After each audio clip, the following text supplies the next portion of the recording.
In this sublesson, we are going to learn about how to connect to ISCSI. For connecting ISCSI, there are multiple steps that are needed to be performed on the UCS Manager. We are going to primarily focus on the SAN tab because other tabs we have all pretty much taken care of. But let's go over the sequence that we need to perform in order to complete the connectivity for ISCSI. The first one is in the SAN tab where we create the IQN pools or ISCSI qualified name pools.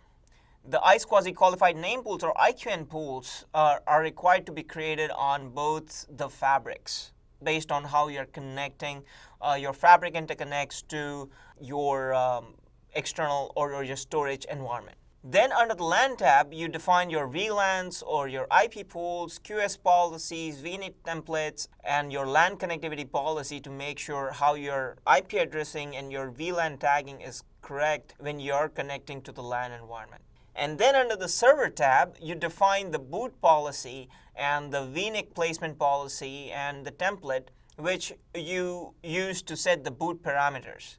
Now, the server tab is the place where your virtual machine will boot up, but it will be using the connectivity to the SAN or the storage environment or using the ISCSI to load up the storage from where you can boot up the virtual machine or the server itself. So in the previous lesson, we dealt with how defining the VLANs, IP pools, the QS policy, VNet templates, LAN connectivity policy. These are pretty much complete, and we can go over partially in this sublesson, but primarily our focus will be on the SAN tab, creating IQN pools. So we are now connected on the UCS Manager, and on the UCS Manager, we get into the SAN tab, and under the SAN tab, we have pools at the bottom, and under the pools, we have the IQN pools. We click on the IQN pools and right-click and create IQN suffix pool. You can also click on this Add button to create the IQN suffix pool. So we click on this. Let's zoom in a bit. And we define the name of the IQN suffix pool. We name it Fabric A, IQN Fabric A.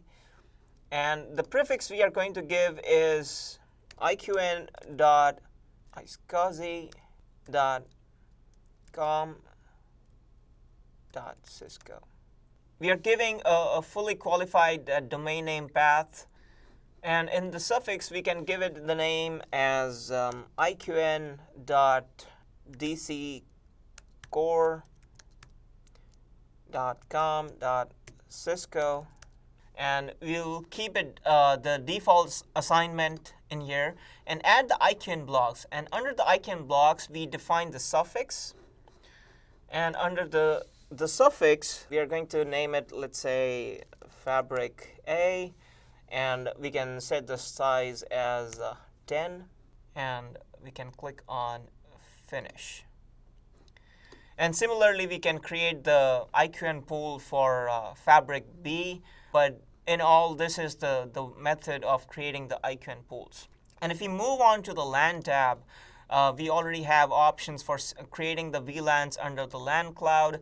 You can right-click and create VLANs. This we have already seen that in the previous lesson. And you can create pools such as IP pools under the pools section and right-click and create the IP pool. We did create a couple of IP pools here. So we have a prod IP that we created with 100 IP addresses. And you can create the VNet. And under the policies, you can create or define your QS policies over here. You can define your VNet templates here. Create VNet templates, which will give you a pop-up for defining your VNet templates and the parameters. So here we can use the VLANs that we have created, say for the VLAN 100 that we created here. You can specify the name, specify the fabric that you need to use, and the initial template or the updating template, and your MTU, MAC pool, QS policy, the policy that you define here. And apart from that, going to be a dynamic VNet, USNIC, or VMQ. All those parameters you can set here and define a VNet template. And apart from the VNet template, We have the LAN connectivity policies, so we can create our LAN connectivity policies and define the iSCSI VNX and iSCSI policy that we have defined, or the overlay VNX, the MAC address assignment. All the information is something that we can define under this section. And once we have defined all these policies and options, then we can move on to the server tab. And on the server tab, we can define our boot policies here under this section, under the policies, boot policies, or we can define our VNIC placement policies using this option under the policies section. Create placement policy. It's going to be the kind of policy that you want to define, and if it's going to be your Ethernet based, or your VNIC for your VNIC, or your for VHBAs, all of those options you can set here. And you can also define your templates from the server tab. So all these options are available to be configured on the different tabs: LAN, server, and SAN. The goal of this sub-lesson was to focus on how to create the IQN pools, which will be used by the server when it boots up to refer to the storage device using the iSCSI.